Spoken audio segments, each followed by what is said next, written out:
अस्सलामुअलैकुम नाज़रीन, वॉल्यूम 162 के पार्ट 4 में खुशामदीद। बुरसा में उस्मान साहब एलेक्सियोस के साथ आगे बढ़ रहे होते हैं। एलेक्सियोस उनसे कहता है, कुमानदार कुस्तांतीन आपको खाने की दावत देंगे। हमने आपके कमरे तैयार करा दिए हैं ताकि आप खाने के वक्त तक आराम कर सकें। इसलिए में एक मुलाजमा वहाँ से गुजरती है और गुजरते गुजरते खत ओरहान को दे देती है। ओरहान एकदम से खत छुपा कर आगे बढ़ जाता है। अगले मंजर में उस्मान साहब ओरहान और अपने साथियों के साथ एक कमरे में मौजूद होते हैं। खत देखते हुए ओरहान कहता है, होलोफेरा का मकतूब है, वो मुझसे मिलना चाहती है। कुछ देर सोचने के बाद उस्मान साहब कहते हैं, होलोफेरा जो अब तक खामोश रही अब मकतूब क्यों लिख रही है? कुस्तांतीन, उसे उसके बारे में कुछ मालूम होगा। कनूर पूछता है, शहजादे क्या ये उनके हाथ का लिखा हुआ है? जवाबन ओरहान कहता है, हाँ उसने लिखा, लेकिन एक फर्क है। होलोफेरा ने यह मकतूब अपने बाबा के नाम से लिखा है, मगर जब से मैं होलोफेरा को जानता हूँ वो हमेशा अपनी खाला के नाम से खत लिखती थी, लेकिन इस बार उसने अपने बाबा के नाम से लिखा। यह सुनकर उस्मान साहब कहते हैं, होलोफेरा को यह मकतूब लिखने पर मजबूर किया गया है। वो उसे भी इस खेल में शामिल करना चाहते हैं, लेकिन उसने हमें एक इशारा दिया। ओरहान पूछता है, मुझे क्या करना चाहिए हुजूर? तो उस्मान साहब कहते हैं, वो जो चाहेंगे हम उन्हें देंगे। तुम होलोफेरा से मिलोगे, लेकिन बहुत मोहतात होकर। अब अगर कुस्तांतीन इसके पीछे है तो यह मसला हमें हलाक भी कर सकता है। तुम जब मिलोगे तो वो तुम्हें देख भी रहे होंगे और सुन भी रहे होंगे, लेकिन जो तुम जानते हो उसे जाहिर ना करना। यह सुनते साथ ही ओरहान चला जाता है और बुरहान उस्मान साहब से पूछता है, मेरे हुजूर वो होलोफेरा का इस्तेमाल करके शहजादे से क्या लेना चाहते हैं? जवाब में उस्मान साहब कहते हैं, हम ये होलोफेरा से जानेंगे, लेकिन ज्यादा इम्कान है कि उनका इरादा हमारा रास्ता मालूम करने का है। वो इस मामले को हाथ लगाए बगैर हल करना चाहते हैं, जैसे इन्होंने कुंदूज साहब के साथ किया। चलो जाकर उस शैतान का चेहरा देखते हैं। फिर इसके साथ ही वो तीनों कमरे से निकल जाते हैं। सरदी बाजार में सरदार कराची तलवारें दिखाते हुए याकूब से कहते हैं, मैं कराची सरजमीन से तोहफे में तलवारें लाया हूँ। सरदार याकूब उठकर तलवार देखते हुए कहता है, कराची साहब आपने खुद को तकलीफ दी है, जो माजी ने पड़ोसी कबाइल के जरूरतमंदों में तकसीम कर दो। फिर सरदार कराची कहते हैं, हमें लगा कि आप कोताहिया में हैं। तो सरदार याकूब कहता है, हाँ मैं वहाँ था, लेकिन सरदी इलाकों में जो कुछ हो रहा है, जब मैंने इसके बारे में सुना तो मैं कोताहिया में नहीं रह सकता था। मैंने सुना है कि आपने उस्मान के साथ इत्तेहाद कर लिया है, क्या ये सच है?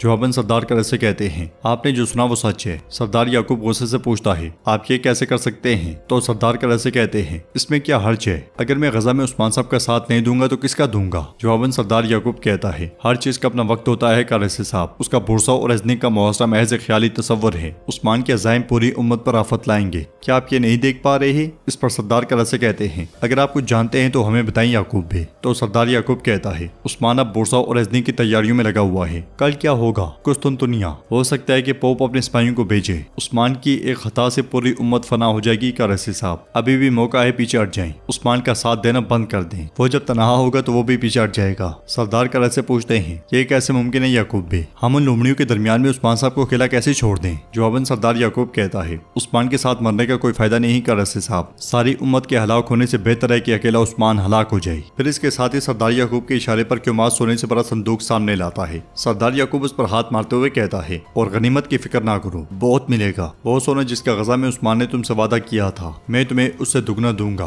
ये कहते साथ ही वो संदूक खोलकर उसे बुरोड़ने लग जाता है और सरदार कराची सोच में पड़ जाता है। बुरसा में उस्मान साहब बुरहान और कनूर के साथ कुस्तांतीन के कमरे में दाखिल होते हैं। कमरे में कुस्तांतीन सिपाहियों की बड़ी तादाद के साथ मौजूद होता है और उस्मान साहब को खुशामदीद कहता है। सिपाहियों को देखते हुए उस्मान साहब पूछते हैं, ये क्या है? क्या तुम्हें मुझसे आमने सामने बात करने का हौसला नहीं है? अपने पीछे खड़े इन मुहाफिजों को देखो, जबकि मैं 4 जंगजुओं के साथ बुरसा आया हूँ। यह सुनकर कुस्तांतीन सिपाहियों से कहता है, उस्मान साहब की ख्वाहिश का ख्याल किया जाए। मैं नहीं चाहता कि कोई भी मुहाफिज कमरे में हो, सब बाहर निकल जाओ। हुक्म मिलते साथ ही एलेक्सियोस के अलावा बाकी सब चले जाते हैं और कुस्तांतीन उस्मान साहब से कहता है, मैं नहीं जानता था कि आप मुझसे बात करने के लिए अपने साथ इतने सिपाही लेकर आएंगे। अब आप ज्यादा हैं। वो बैठते हुए उस्मान साहब से कहता है, तशरीफ रखें। उस्मान साहब एक तरफ से कुर्सी उठाते हैं और बिल्कुल कुस्तांतीन के सामने जाकर रख देते हैं। कुर्सी सामने रखने के बाद बैठ जाते हैं। फिर कहते हैं, तुम मुझसे मिलना चाहते थे, अब तुम जान जाओगी कि हम कौन हैं। तो कुस्तांतीन कहता है, मेरे कानों ने जो कुछ सुना उससे मुझे खुशी नहीं हुई उस्मान। आप हमारे तिजारती रास्तों और हमारे जरखेज जमीनों पर खाना बदोशों को बिठा रहे हैं। कोई अंधा ही होगा जो आपके इस मकसद को देख ना सके। तो उस्मान साहब कहते हैं, मेरी नीयत साफ है। इससे पहले कि मैं कोई मुहिम शुरू करूं, सारा जहां अच्छी तरह जानता है कि मैं क्या चाहता हूं। यह सुनकर कुस्तांतीन कहता है, मैं जब तक सांस ले रहा हूं बुरसा का मुहासरा करना नामुमकिन है। उस्मान साहब मुस्कुराते हुए कहते हैं, मैं भी ऐसा ही सोचता हूँ। इस पर कुस्तांतीन कहता है, दुनिया को देखें उस्मान साहब, कई शेरों और कई भेड़ियों ने बुरसा को निकलने की कोशिश की, लेकिन उनके दांत टूट गए। बुरसा ऐसा शहर नहीं है जिसे आप ले सकते हैं। यह शहर उन किलो जैसा नहीं है जो आपने लिए हैं, और जो इसका गवर्नर है वो उन गवर्नरों जैसा नहीं है जिन्हें आपने शिकस्त दी है। आप अपने आप से बड़ा काम करने की कोशिश कर रहे हैं। कुस्तुनतुनिया के साथ बुरसा के तमाम राब्ते मुनक़ता हो जाएंगे। उसके बाद क्या होगा? ये शहर बरसों तक जिंदा रह सकता है। तो उस्मान साहब कहते हैं, मेरे आगे बुरसा के बारे में वजाहत ना करो, मैं अच्छी तरह तरह जानता हूँ कि बुरसा कैसा है। जो अल्फाज तुमने कहे ये मुझे बिल्कुल भी नहीं डराते,